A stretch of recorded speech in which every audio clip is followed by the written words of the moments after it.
우리 속담에 한뭉차사라는 말이 있습니다. 한뭉으로 간 차사라는 말로 심부름을 간 사람이 돌아오지 않는다는 그런 뜻으로요, 가고는 오지 않는 사람에 대해서 쓰여지는 말입니다. 그 유래를 보면 조선 초기 제1차 왕자의 난이 있은 뒤 태조 이성계는 정종에게 왕위를 물려주고 고향 한뭉으로 가서 응거했습니다. 그 후 형제들을 살해하면서까지 제2차 황제의 난을 일으켜 왕위를 차지한 태종 이방원은 분노한 태조의 마음을 돌리기 위해 한뭉으로 차사를 보냈으나 보낼 때마다 태조는 차사들을 죽이거나 가두어 돌려보내지를 않았습니다. 여기에서 유래하여 한뭉차사라는 말이 생겨나게 된 것이죠. 즉 가고는 오지 않는 사람에게 이 말을 쓰게 된 것입니다. 그런데 우리 주님 예수 그리스도의 재림에 대하여도 이 말을 가지고 쓰는 이들이 있습니다. 장난도 아니고 말이에요. 재림을 말할 때 그도 한뭉차사이지 오긴 웰와 뭘 봐? 2000년이 넘는데도 안 오지 않아? 이렇게 비꼬는 이들이 있다는 거예요. 그래도 성경은 분명히 말하고 있습니다. 갈릴리 사람들아 어찌하여 서서 하늘을 쳐다보느냐? 너희 가운데서 하늘로 올려지신 이 예수는 하늘로 가심을 본 그대로 오시리라. 사도행전 1장 11절. 볼지어다 그가 구름을 타고 오시리라. 요한계시록 1장 7절.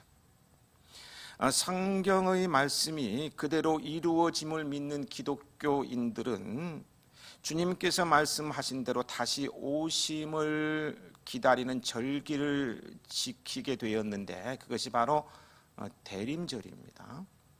지금 우리는 그 기간을 보내고 있죠.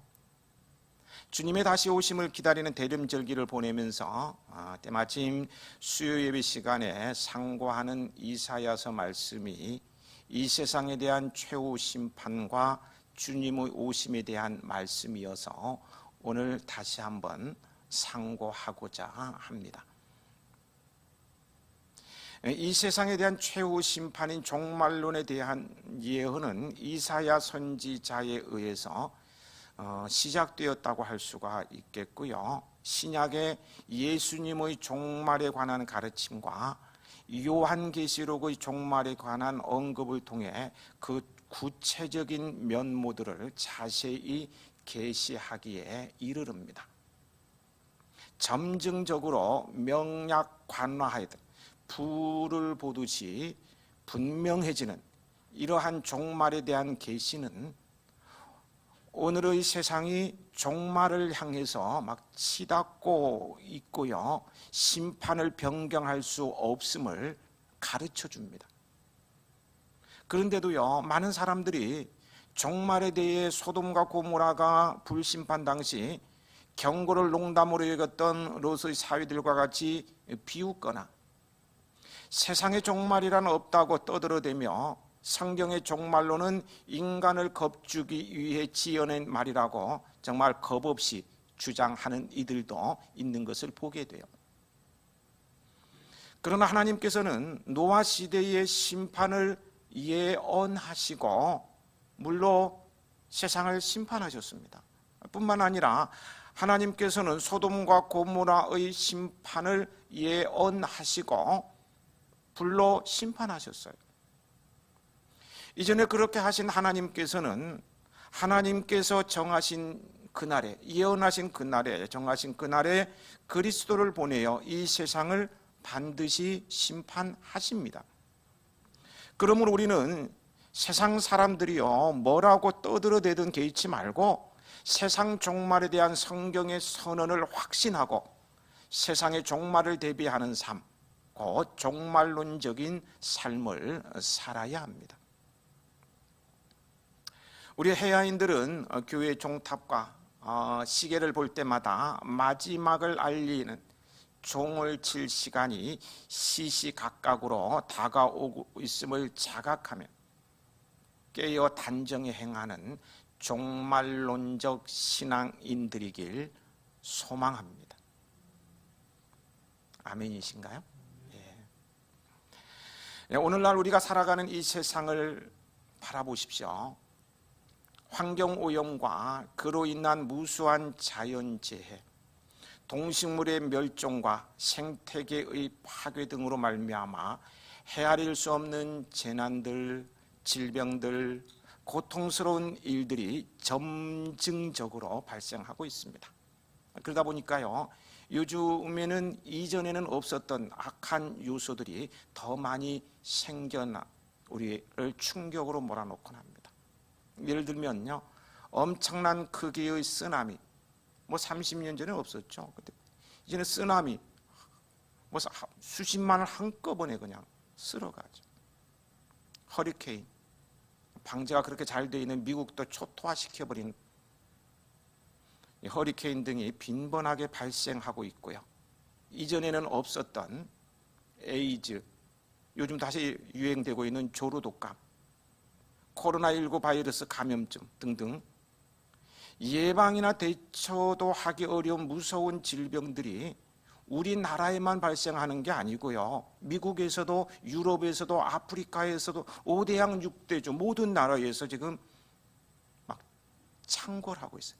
온 지구에 창궐하고 있다는 거예요. 사람들 간에도요, 서로 사기치고 해치고 죽이는 과정을 보면 경악을 금치 못합니다. 물론 다른 나라에도 그런 일들이 있고요, 우리나라만 이렇게 봐도요, 미디어를 통해서 공개되는 내용들을 사건들은 이붓 아들을 죽이는 과정 보세요. N번방, 참 어떻게 사람을 그렇게 해서 폭행을 할 수 있을까? 이해가 안 되죠. 정말 소름 끼치 인간이기를 포기한 자들이 참 많은 것 같다는 생각이 들 정도예요. 도무지 사람이 살아갈 수 없을 정도로 비참한 일, 악한 일, 고통스러운 일들이 점증하고 있는 거예요. 앞으로도 어떤 끔찍한 일들이 발생할는지 몰라요. 요즘 너무 충격을 받다 보니까 웬만해서는 충격받을 일도 없을 것 같아요. 그러나 안 그래요. 앞으로 더 놀랍고 우리를 충격으로 몰아넣을 상상 이상의 사건, 이런 일들이 벌어지게 됩니다. 점증적으로. 그렇다면 여러분, 이러한 현실을 바라보면서요, 성도인 우리가 깨달아야 할 것이 무엇이겠습니까? 먼저는 이 세상에 나타나는 이처럼 가공할 만한 일들, 온갖 악한 결과들을 보면서 우리 인간들의 타락의 심각성을 볼 수 있어야 합니다.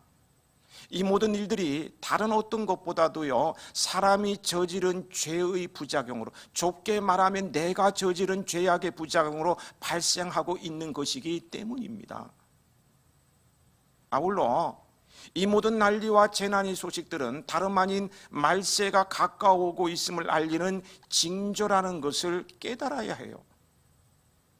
말세의 징조임을 인식할 때만이 우리는 더욱 근신하며 이 세상을 경건되이 살아갈 수 있게 되는 거예요.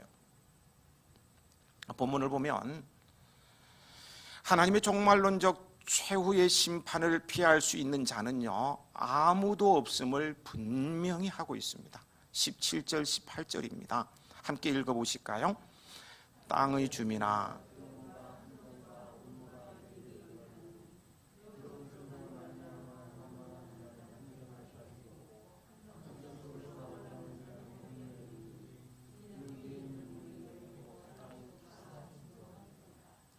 사냥꾼이 짐승을 사냥하는 것에 비유하여서 하나님의 최후 심판으로부터 피할 자가 없음을 예언하고 있습니다. 사냥꾼들은 짐승을 사냥할 때요, 함정과 올무를 설치해 놓고 짐승 몰이를 시작합니다. 그러면 짐승들은 두려움에 사로잡혀서요, 사냥꾼들이 함정과 올무를 설치한 줄도 모르고 급하게 막 도망치다가 사냥꾼이 설치해 놓은 함정에 전부 빠지게 돼요. 간혹 함정을 탈출하여서 도망가는 짐승도 있지만 그 역시 그 다음에 있는 올무에 걸리고 말아요. 그와 같이요, 이 세상 마지막 때에 하나님의 최후 심판에서 피할 수 있는 악인들, 악인은 불신자들을 대표합니다. 악인들 아무도 없다는 거예요. 악인들은 하나님의 최후 심판이 임하기 시작하면 두려움에 사로잡혀 모든 방법을 통하여 하나님의 심판을 피하려고 할 것입니다. 그러나 그들은 아무리 하나님의 심판을 피하고자 노력해도 심판을 피할 수는 없어요.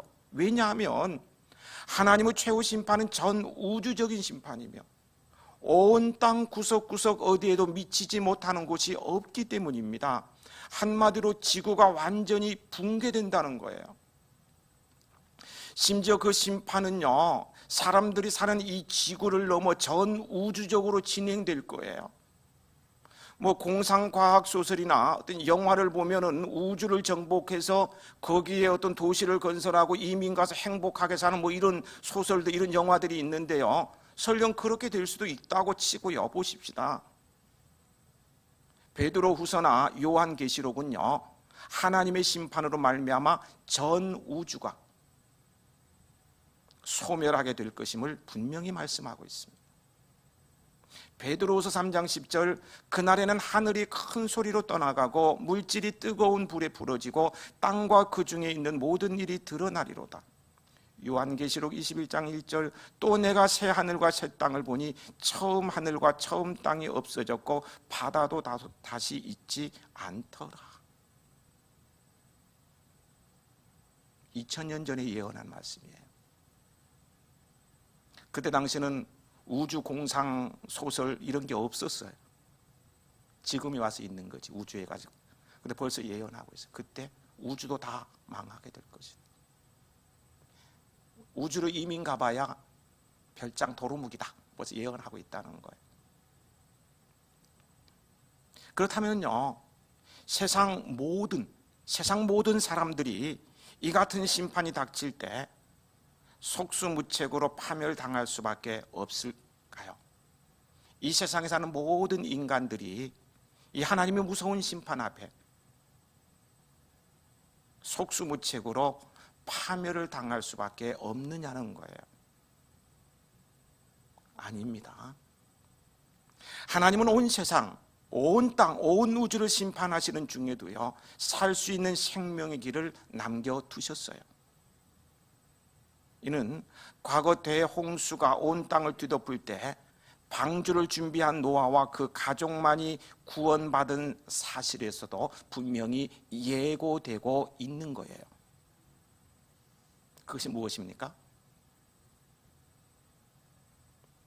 인간이 하나님의 최후 심판을 피할 수 있는 유일한 길은 마지막 때에 구원의 방주가 될 예수 그리스도 안에 머무는 거예요.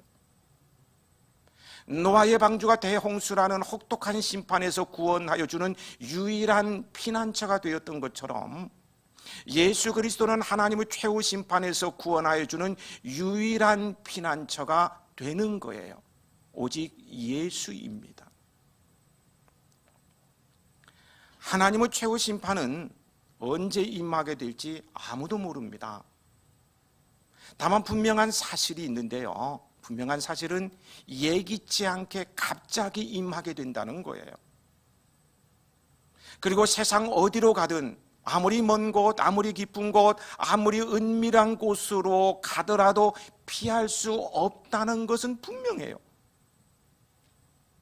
그러나 아무리 커다란 심판, 아무리 잔혹스럽고 철저한 심판이 산과 들, 땅과 바다를 진동하며 온 우주를 뒤흔든다 해도 예수 그리스도에게서 떠나지 않고 그 안에 머물러 있다면 여러분은 그 모든 환난과 시련, 고통의 심판이 닥쳐도 능히 보호받으며 궁극적으로 구원을 받게 된다는 사실을 확신하며 믿을 수 있으시기 바랍니다.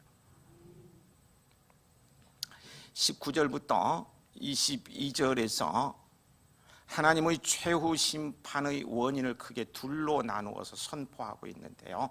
먼저 19절, 20절 말씀을 함께 읽어 보시겠습니다.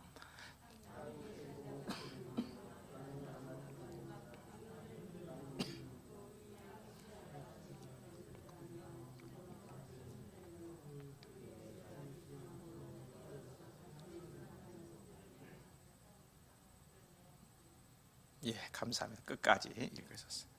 예, 온 땅의 심판 날 크게 진동할 것이며 결국 파멸되고 말 것임을 나타내 주고 있는데요. 그 끝말에 20절 마지막 부분에 말면요, 그 위의 죄악이 중함으로 떨어져서 다시는 일어나지 못하리라고 했습니다. 이 말씀은 사람들이 살아가는 세상이 붕괴되고 떨어지게 되는 원인에 대해서 말해주고 있습니다. 뭐라고 말하고 있습니까? 그 죄가 무겁기 때문이라는 거예요. 세상을 사는 사람들이 죄가 중하여 그 영향이 세상의 파멸로까지 이어지게 될 것이라는 말입니다. 그런데 오늘날 사람들은 이러한 성경의 가르침과 무관한 방식으로요, 세상, 곧 이 지구의 멸망 원인을, 앞으로 멸망하게 되면은 그 원인을 다양하게 추론하고 있는 것을 보게 되죠. 여러분도 아실 거예요. 지구와 같거나 크고 작은 다른 행성과 부딪혀서 붕괴될 수도 있고요, 지구 자체의 지각 변동과 어떤 폭발로 붕괴될 수도 있다는 등 이런 주장들을 하는 것을 보게 돼요. 그렇게 될 수도 있겠죠. 그러나 그 표면적인 이유가 무엇이든지요, 지구 붕괴의 가장 근본적인 원인은 지구에 살고 있는 인간들의 죄에 있습니다. 죄가 이 땅을 파멸시키는 거예요.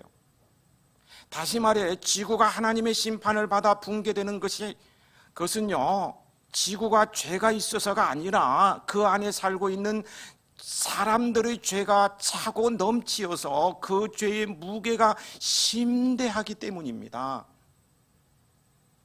이 사실은 죄가 얼마나 파괴적인 것인지, 얼마나 심각한 해악을 우리 삶에 초래하는지를 일깨워 줍니다. 죄의 가장 두드러진 특성은 파괴성에 있습니다.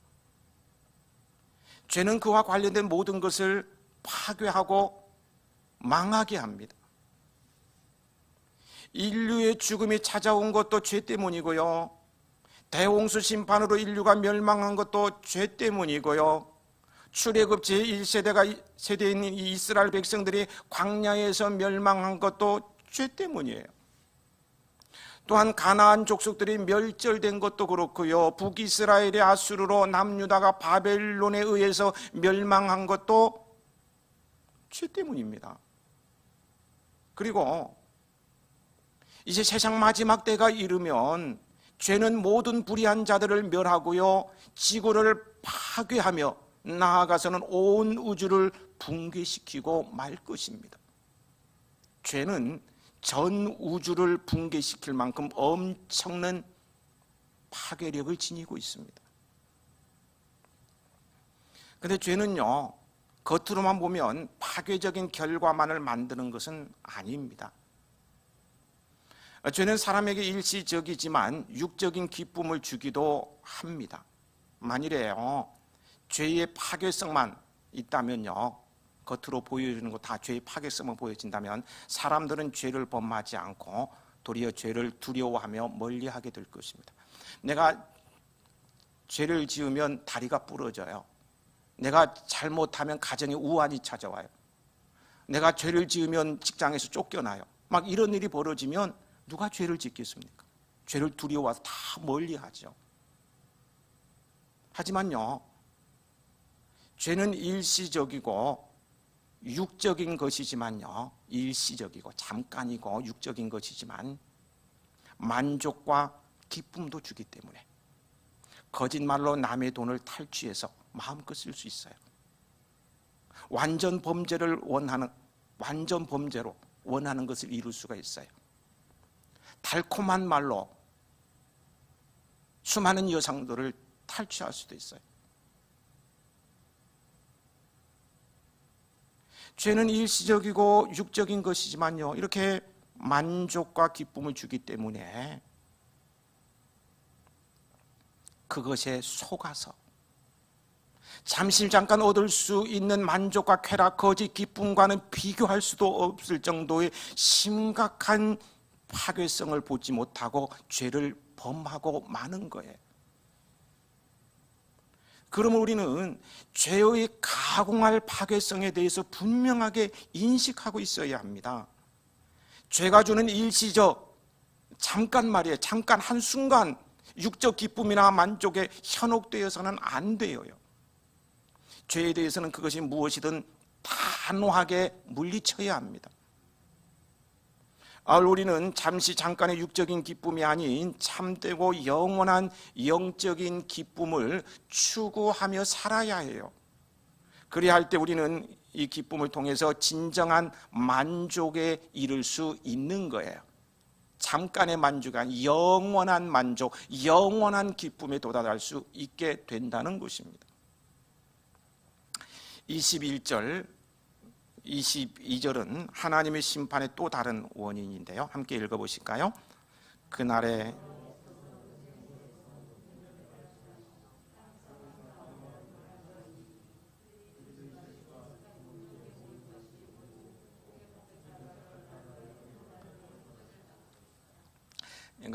그날이란 하나님의 최후 심판의 날을 말하죠. 그리고 높은 데에서 높은 군대란 문자적으로 높은 하늘에 있는 하늘의 군대를 의미하는데요, 여기서 하늘의 군대란 영적 존재인 천사들을 가리킵니다. 특별히 여기서 말하는 천사들은요, 모든 천사들을 의미하는 것이 아니고 타락한 천사인 악한 영들을 말해요. 근데 이 타락한 천사, 이 일부의 천사들이 타락하여 악령이 된 이유를 여러분은 아시는가요? 왜 천사들이 타락해서 악한 영이 되어버렸느냐는 거예요. 그 이유가 어디에 있느냐는 것이에요. 유다서 1장 6절을 보면 알 수가 있어요. 그게 보면 그들이 자기의 본래 지위를 지키지 아니하고 자기 처소를 떠났기 때문이라고 증언해 주고 있어요. 이것이 심판의 요인인 거예요. 하나님께서 천사들을 지으신 것은요, 하나님께 수종들게 하기 위함이었어요. 그래서 놀라운 신적 능력들도요 겸하여 주셨습니다. 그러므로 천사들은 자기들의 본분이 하나님을 수종하는 것임을 알아서 겸손하게 끝까지 하나님을 섬겨야 했습니다.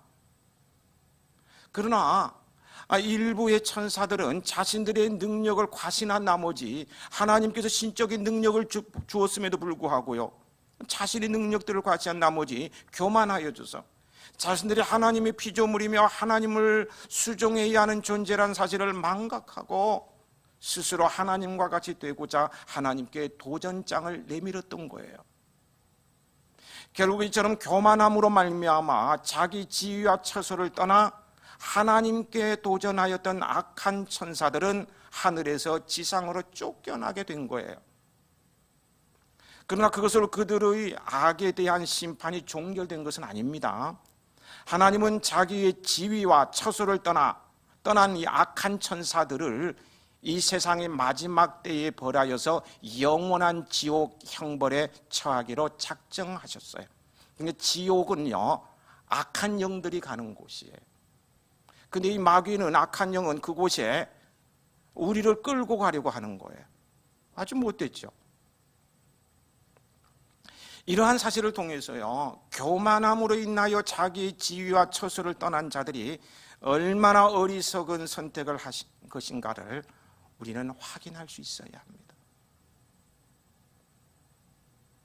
그들이 그처럼 어리석은 행동을 하지 않았다면요, 분명 지금도 하나님을 찬미하는 존재로 영광스러운 천상에 속한 존재로 남아 있었을 것입니다. 그런데 이러한 그 타락한 천사들의 일을요, 악령이 되어버린 그들의 일을 답습함으로 비참한 결과를 초래한 또 다른 이들이 있습니다. 그가 누구일까요?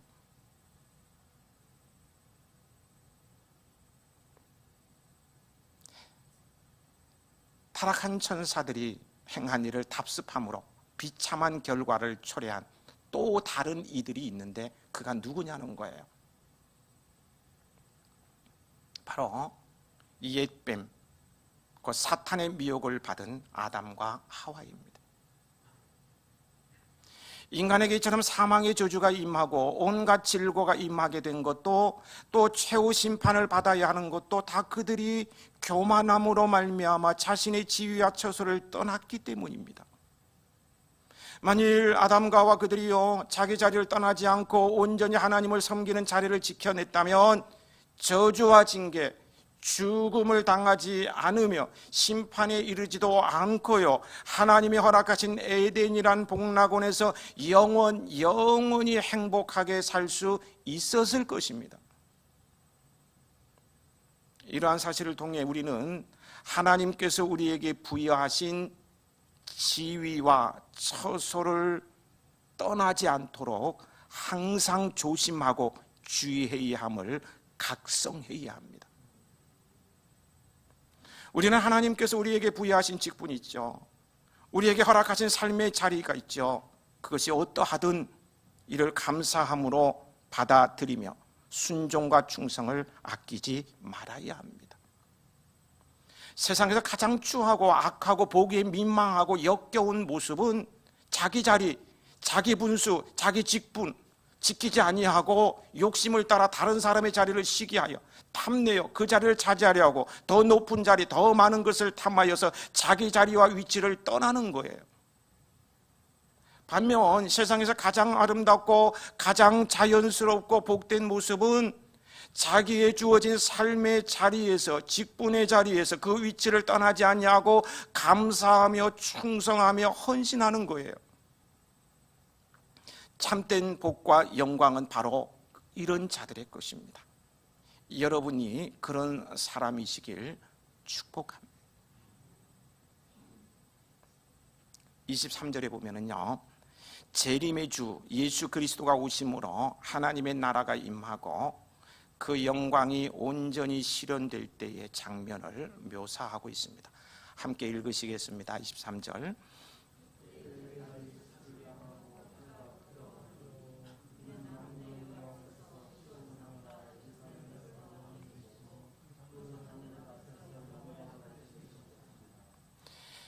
여기서는 먼저 달과 해가 수치와 부끄러움을 당한다는 표현이 나오고 있죠.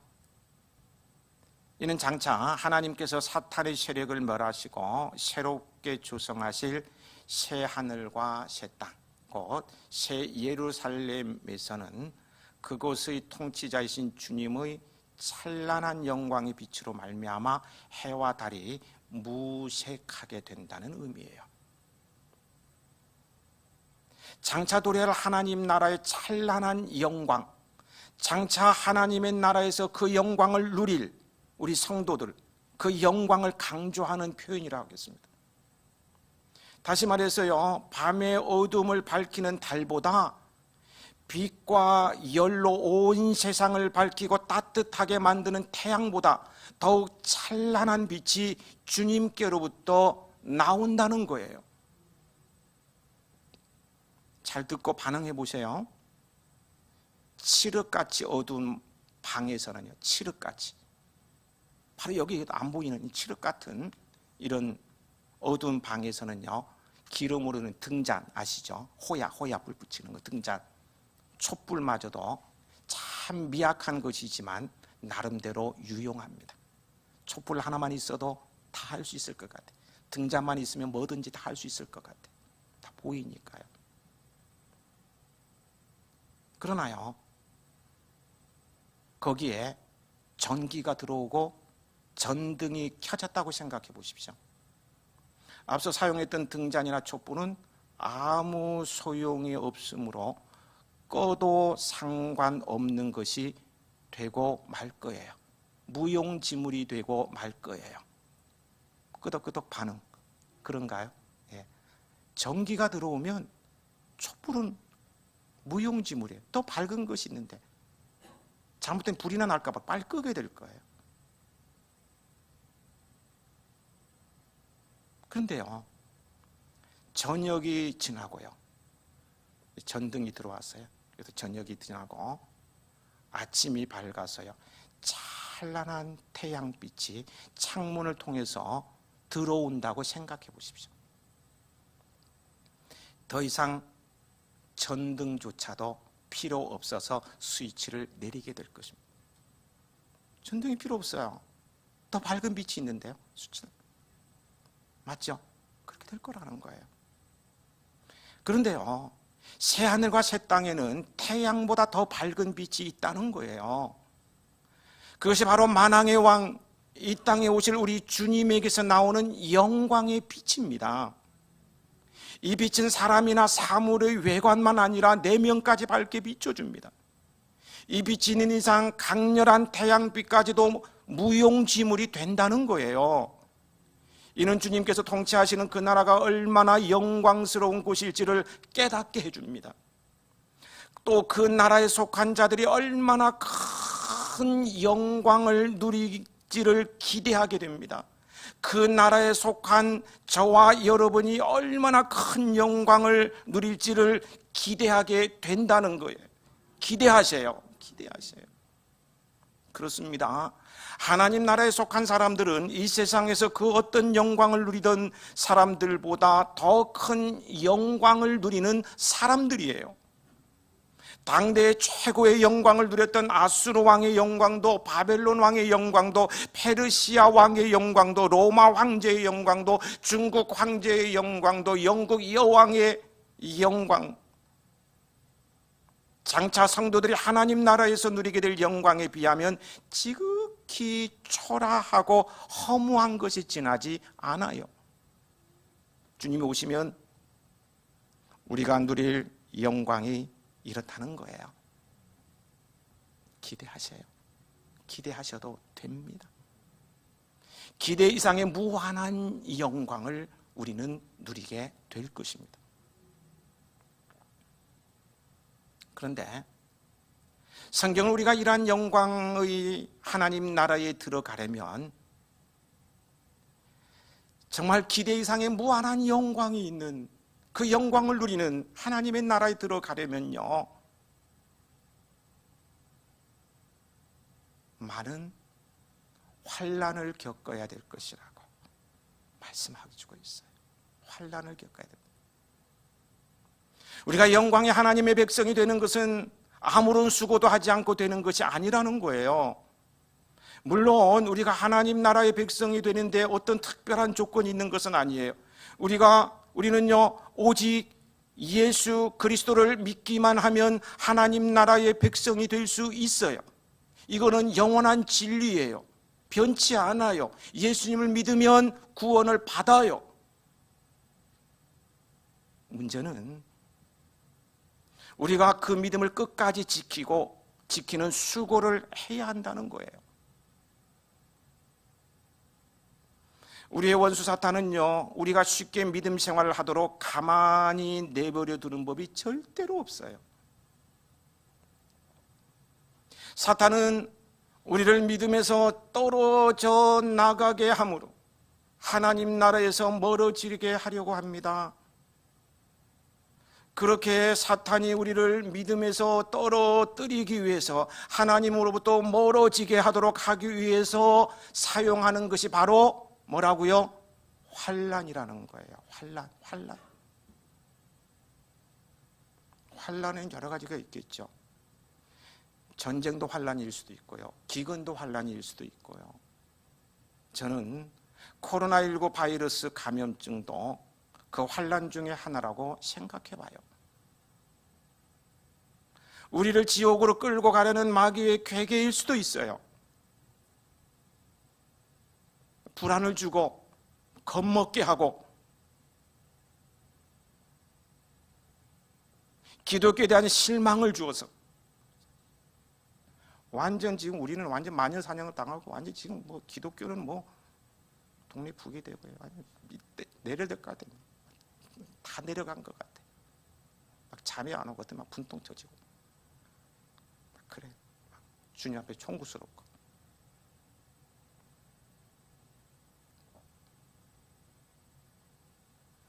이렇게 코로나로 해서 불안도 주고 겁먹게 하고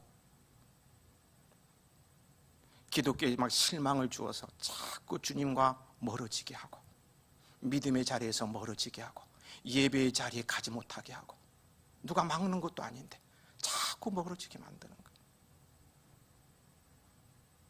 코로나19 시대가 우리에게 최후의 심판을 준비하는 기간으로 준 마지막 기회라고 전제했을 때, 이 코로나가 끝나면 주님께서 심판하신다라고 전제를 해놓고 생각해 보자는 거예요. 오늘 이 자리에 주님이 오시면 나는 어떻게 되겠습니까? 코로나 시대를 맞이하여 1년 동안 지켜본 나의 삶을 한번 돌아보시기 바랍니다.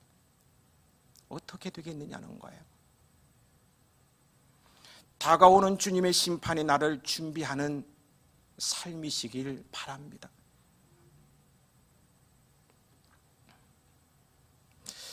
우리가 하나님의 나라의 영광의 백성이 되고자 한다면요, 우리는 우리에게 오는 모든 환난을 하나님을 향해 가는 데 있어서 장애물이 아니고 디딤돌로 여기고요, 코로나도 디딤돌이에요. 나의 신앙을 점점 하나님과 멀어지게 하는, 나태해지게 하는, 떨어지게 하는 그런 장애물이 아니고 오히려 주님을 더욱 의지하게 하는 디딤돌로 여기, 이를 인내로 이겨내는 수고를 감당해야 합니다. 만약 우리가 하나님 나라의 찬란한 영광에 대한 확신만 가지고 있다면요, 그 믿음으로 말미암아, 그 영광스러운 소망으로 말미암아 사탄이 주는 그 어떤 고난도 환난도 능히 이겨낼 수 있어요. 자신의 자리, 직분의 자리, 예배의 자리를 지켜낼 수 있어요. 그것은 현재의 고난은 장차 우리에게 주어질 영광과 비교할 수 없기 때문입니다. 예전 성경은 좋게 비교할 수 없다고, 그 영광스러움을 생각하면 모든 고난을 이겨낼 수 있는 거예요. 꿈이 있는 아름다운 동행을 하는 우리 해아인 모두는 환난 중에도 믿음의 인내를 함으로 주님이 오시는 그 날이 심판의 날이 아니라 영광의 날이 되게 하시길 간절히 바라며 축복합니다. 그래서 우리 가운데는 낙오자가 한 명도 없었으면 좋겠어요. 그렇게 신앙이 좋았는데 코로나 끌고 모두 정상으로 돌아보니까 신앙을 다 팔아먹었어요. 지금이야 교회 나와서 예배 못 드리고 집에서 드리는데 다 당연한 거죠. 그런데 코로나 끝난데도 예배 자리에 안 나와요. 그런 분이 한 분도 안 계셨으면 좋겠다는 거예요. 믿음의 자리를 떠나 있고 직분의 자리를 떠나 있는 분들이 한 분도 안 계셨으면 좋겠다는 거예요. 이런 생각하면 마음이 막 미어지기도 합니다. 이제 2020년 올해의 마지막 날, 즉 올해의 종말이 얼마 남지 않았습니다. 반드시 마지막 날이 있습니다. 부정하실 분 계신가요? 올해의 마지막 날 안 올 것 같아요? 오지요? 있어요. 힘든 한 해를 참 경험해보지 못했던 세상을 경험하고 있죠. 이 힘든 한 해를 믿음으로 인내하며 달려온 여러분들이 정말 자랑스럽습니다. 너무 좋아요. 자랑스럽습니다. 이렇게 한 해가 마무리되듯이요, 주님께서 오실 종말의 날도 분명 있습니다. 다가오고 있어요. 그날에 말입니다. 그날에, 오늘 설교 제목 그날이네요. 그날에 택한 믿음의 성도는 누구를 말하는가요? 택한 믿음의 성도들에게는 하나님 나라로 드리기 위한 천사장의 나팔소리와 함께 주 강림하실 때에 여러분의 이름, 여러분과 저의 이름이 불려지길